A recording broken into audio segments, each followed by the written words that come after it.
12/12/2023 11:55 पे मूवमेंट है। आज अमावस है, ठीक है जी।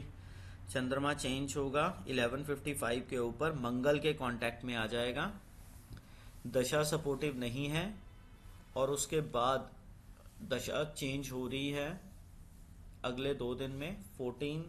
13th को भी दशा सपोर्टिव नहीं है, 14th और 15th को भी सपोर्टिव नहीं है, पर 14th और 15th को हाई फ्लक्चुएशन वाली दशा है, ठीक है जी। अब उसके बाद जो चेंज आ रहा है, ये देखिएगा कि मून जैसे ही मंगल के साथ आएगा वो इम्पैक्ट बनाएगा, ठीक है जी। मून मंगल के साथ आएगा। अब एक ना चीज किसी ने क्वेश्चंस किए थे, हम स्पीड के हिसाब से वेद लगाते हैं, हम स्पीड के हिसाब से वेद लगाते हैं, ठीक है जी। जैसी प्लैनेट्स की स्पीड होगी वैसा वेद चलेगा।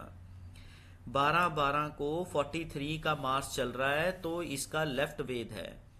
11 की स्पीड का मरकरी चल रहा है तो इसका नॉर्मल वेद है, सामने देख रहा है। -4 की स्पीड का जुपिटर चल रहा है तो राइट वेद है। 71 का वीनस चल रहा है तो ये सामने देख रहा है। 3 का अपना सैटर्न चल रहा है, ये भी सामने देख रहा है। तो इसका मतलब क्या है कि वीनस सीधा वेद कर रहा है सतभिषा को, ठीक है जी। मार्स वेद कर रहा है लेफ्ट वेद अश्विनी को। सूर्य तो ऑलरेडी 3 डायरेक्शंस में देख रहा है, ठीक है जी। और राहु और केतु लेफ्ट और राइट वेद मार रहे हैं मूला को। तो मूला नक्षत्र हाईली अफ्लिक्टेड है। राहु रेवती की 4th पदा में है, केतु चित्रा की 2nd पदा में है, ठीक है जी।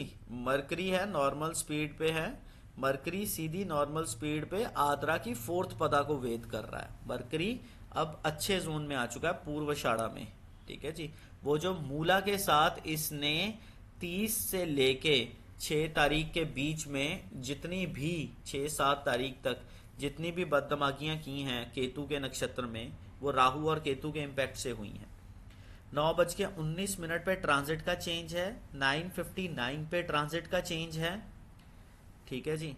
उसके बाद अब देखिए जरा, यहाँ 8:52 से हम 9:59 कह रहे हैं, ठीक है ना। तो अब ये दशा कह रही है मैंने अप डाउन लेके जाना है, ये दशा कह रही है मैंने अप डाउन लेके जाना है। तो अप डाउन के अंदर चेंज कितने बजे आ गया? 9:19 पे।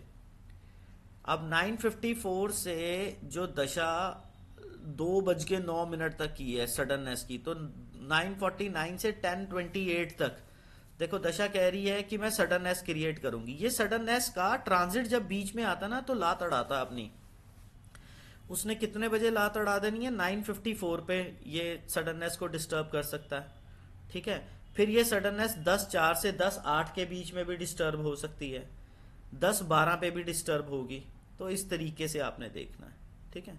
और फिर उसके बाद ये 10:28 की सडननेस 10:23 से भी डिस्टर्ब हो सकती है, 10:23 से 10:33 और 10:33 से 10:43। ये जबरदस्त तरीके का ब्लॉक है यहाँ पे ट्रांजिट का, यहाँ पे ट्रेड का देखना।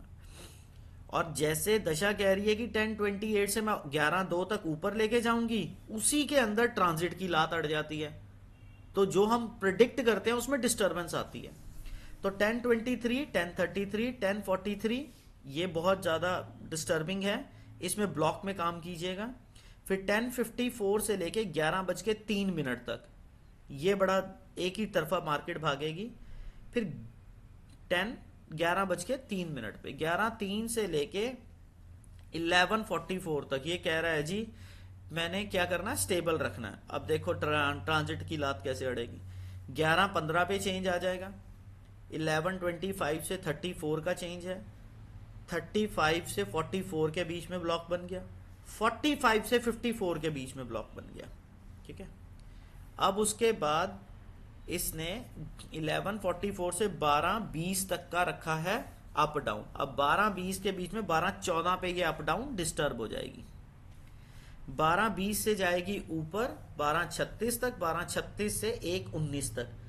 अब इसके अंदर ट्रांजिट की डिस्टर्बेंस कितने बजे आ जाएगी?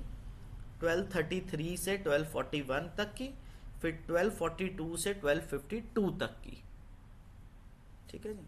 अब 1:19 से लेके 1:32 तक ये कह रहा है जी मैंने नीचे की तरफ जाना है और 1:29 पे वो डिस्टरबेंस आ जाएगी ट्रांजिट की। 1:32 से 1:54 तक नीचे, 1:54 से 2:09 तक नीचे। ठीक है जी। अब 2:09 के बीच में डिस्टरबेंस कहाँ पे है? 1:58 पे डिस्टरबेंस आ जाएगी और 2:07 के बीच में एक ही वेज से राहु के सिस्टम से भागेगी। 2:07 से सिस्टम बनेगा, 2:09 तक का डिस्टरबेंस रहेगी, 2:09 से ऊपर की तरफ भागेगी। 2:09 से 2:40 में भाग रही है, पर 2:40 से पहले ही हिल जाएगी 2:38 से 2:47 के बीच में।